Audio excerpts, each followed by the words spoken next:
Telangana drugs control administration ने Seflon drugs and pharmaceutical limited unit 1 ALEAP industrial estate Gajula Ramaram Medchal Malkajgiri जिले में दवाइयों की गैर मजाज तैयार का पर्दाफाश किया, जहां पर छापे के दौरान 3 लाख रुपए मालियत के स्टॉक जब्त कर लिए गए। एक अलग वाक़े में DCA ने हैदराबाद की मुसराबाग में बगैर ड्रग लाइसेंस के बायोवस फार्मा के नाम से गैर कानूनी तौर पर फरोख्त की जाने वाली फॉर्मुलेशंस को जब्त कर लिया, जहां से छापे के दौरान 52,737 रुपए मालियत के स्टॉक जब्त कर लिए गए। इसके अलावा DCA ने हेमाद्री ऑर्थोकेयर पेन ऑयल, एक आयुर्वेदिक दवा कोकटपल्ली मेडचल मलकाजगिरी जिले में, जहां पर एक गुमराहकुन इश्तिहार देने के लिए जब्त कर लिया गया, जिसमें यह दावा किया गया था कि ये रियोमेटॉइड गाठिया का इलाज करता है।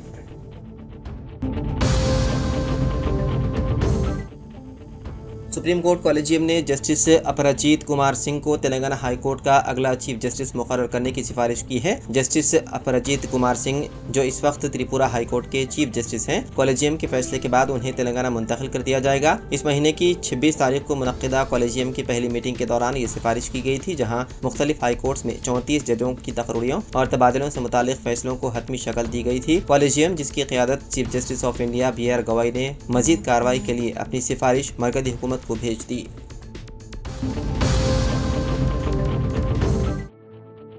BRS MLC व साबिक़ वज़ीर आला KCR की दुख्तर के कविता ने जुमेरात के रोज़ BRS और BJP के जम होने की अफवाहों की सख्ती से मुखालिफत की। उन्होंने BRS की क़ियादत पर जोर दिया कि वो मुजरिम की शनाख्त करें, जिसने उसके वालिद को उसका ख़त लीक किया था, जिसमें उन्होंने बहुत सारे मसाइल उठाए थे। एक साजिश का क़ियास करते हुए MLC कविता ने कहा कि मेरा ख्याल है कि ये मुझ पर हमला है, मुमकिन तौर पर पार्टी के अंदर से ही किया गया है। उन्होंने मजीद कहा कि उनकी वफादारी KCR के साथ मजबूती से कायम है और वो उनकी क़ियादत और विज़न के साथ खड़ी रहेंगी। मैं एक योद्धा हूँ, मैं अदाशुदा मदामीन से नहीं डरूंगी। BRS मेरी पार्टी है, इसमें कोई शक नहीं कि KCR एक बार फिर तेलंगाना के वज़ीर आला बनेंगे। कविता ने KCR को लिखे गए ख़त में लिखा था कि चूँकि आपने सिर्फ 2 मिनट तक BJP के खिलाफ बात की, केडर को ये महसूस होने लगा कि मुस्तक़बिल में BRS का BJP के साथ इत्तेहाद हो सकता है। उन्होंने अपने वालिद से कहा कि आपको BJP को ज़्यादा तनक़ीद का निशाना बनाना चाहिए था।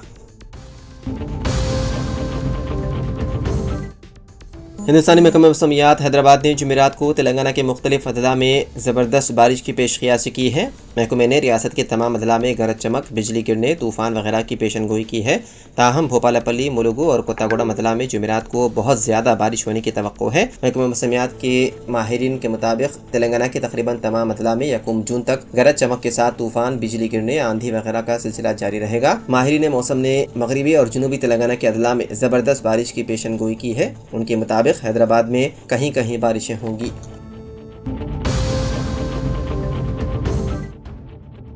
BRS अक़लियती विंग के मुकामी लीडर ने खुदकुशी कर ली। मुकामी कॉरपोरेटर पर हरासने का इल्ज़ाम आयद किया जा रहा है। तफसीलात के मुताबिक बोराबंडा SRT नगर से ताल्लुक़ रखने वाले 35 साला मोहम्मद सरफराज, जो BRS अक़लियती शोबे के सरगर्म कारकुन और एक मेडिकल शॉप के मालिक थे, उन्होंने कल रात अपनी 3 मंजिला इमारत की छत से छलांग लगाकर खुदकुशी कर ली। इल्ज़ाम लगाया गया है कि मोहम्मद सरफराज अपनी बस्ती में एक धाती मकान तामीर करवा रहे थे। इस दौरान बाबा फसीउद्दीन नामी, जो कांग्रेस में हाल ही में शामिल होने वाले कॉरपोरेटर हैं, ने उनसे गैर कानूनी तौर पर रकम तलब की। जब सरफराज ने रकम देने से इनकार किया तो मज़कूरा कॉरपोरेटर ने GHMC के हुक्काम से शिकायत करके उनके मकान को मुनहदिम करवाया। बल्दिया के हुक्काम ने हाल ही में उनके मकान की छत और दीवारों को नुकसान पहुंचाया, जिससे न सिर्फ माली नुकसान हुआ बल्कि सरफराज शदीद ज़हनी दबाव में आ गए। कर्ज लेकर मेहनत से बनाया हुआ मकान बर्बाद होता देखकर वो दिलबर्दाश्ता हो गए। घर टूट जाने के गम और ख़ानदान के मुस्तक़बिल की फ़िक्र और ज़िल्लत के एहसास ने उन्हें खुदकशी पर मजबूर कर दिया। सरफराज की मौत की खबर फैलते ही इलाके में गम गुस्से की लहर दौड़ गई। मुकामी अफराद और मुतवफ़ी के रिश्तेदारों ने निसफ़ शब को बोराबंडा पुलिस स्टेशन के पास एहतजाज करते हुए इंसाफ का मुतालबा किया। पुलिस ने सिलसिले में मुकदमा दर्ज करते हुए तहक़ीक़ात का आगाज़ कर दिया।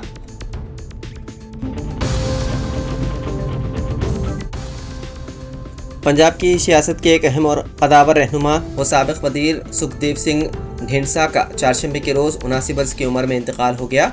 वो तवील अरसे से अलील थे और कई बीमारियों में मुब्तला होने की वजह से उन्होंने अमली सियासत से कुछ हद तक किनारा कशी इख्तियार कर ली थी। उनके इंतकाल से रियासत में सियासी व समाजी हलकों में गम व अफसोस की लहर दौड़ गई। ढींढसा का सियासी सफ़र 60 की दहाई से शुरू हुआ। उन्होंने 1972 में पहली बार पंजाब असम्बली का इलेक्शन हल्के धानोला से जीता। बाददा 1977 में, सन्नाम 1980 में, सिंगर और 1985 में दोबारा सन्नाम से असेंबली के रुकन मुंतखब हुए। उनकी मेहनत और सियासी बसीरत के बायस उन्हें साबिक़ वज़ीर आज़म अटल बिहारी वाजपेयी की काबीना में शामिल किया गया, जहां उन्होंने केमिकल व फर्टिलाइज़र और खेल के वज़ीर की हैसियत से खिदमत अंजाम दी।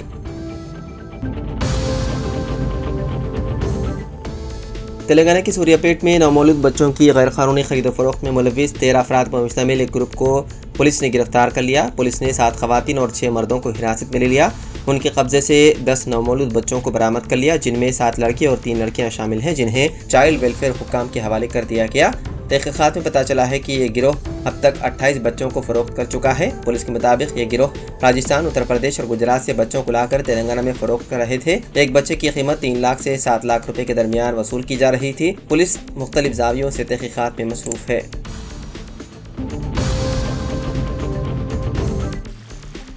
तेलंगाना के निजामाबाद जिले में एक नाबालिग लड़की को मुबैना तौर पर हमला करने वाले शख्स के खिलाफ पॉक्सो का मुकदमा दर्ज किया गया। यह वाक़या भेगल में पेश आया।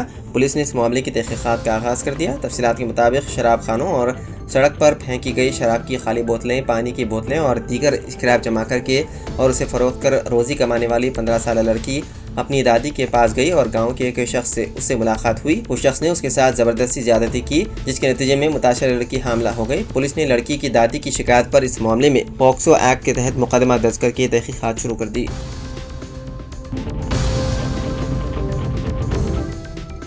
बीआरएस के सीनियर रुकन असेंबली टी हरीश राव ने इरावली फार्म हाउस पहुंचकर पार्टी सरबराह केसीआर से तकरीबन 4 घंटे तवील मुलाकात की। मुलाकात के दौरान कालेजफरम कमीशन की नोटिस का जायजा लिया गया और कमीशन के सामने 5 और 6 जून को हाजिर होने का फैसला किया। इस मुलाकात में कालेजफरम कमीशन के कमिश्नर की notice, vigilance report, national dam safety के मशवरों का जायजा लिया गया। डैम के लीकेजेस और पिलर्स के पानी में धंस जाने के अलावा दीगर उमूर पर भी एनडीएसए अथॉरिटी बातचीत की गई। एनडीएसए और विजिलेंस रिपोर्ट की तकनीकी मसाइल पर केसीआर ने इससे कबल कमीशन के सामने हाजिर होने वाले रिटायर्ड इंजीनियर से भी फोन पर बात की और उनसे पूछे गए सवालात के बारे में भी तफसीलात हासिल की। बीआरएस के साबिक रुकन पार्लियामेंट बी विनीत कुमार ने कहा कि केसीआर और हरीश राव कमीशन के सामने हाजिर होंगे और सवालात के जवाब भी देंगे। बताया गया है कि केसीआर 5 और हरीश राव 6 जून को कमीशन के रूबरू पेश होंगे।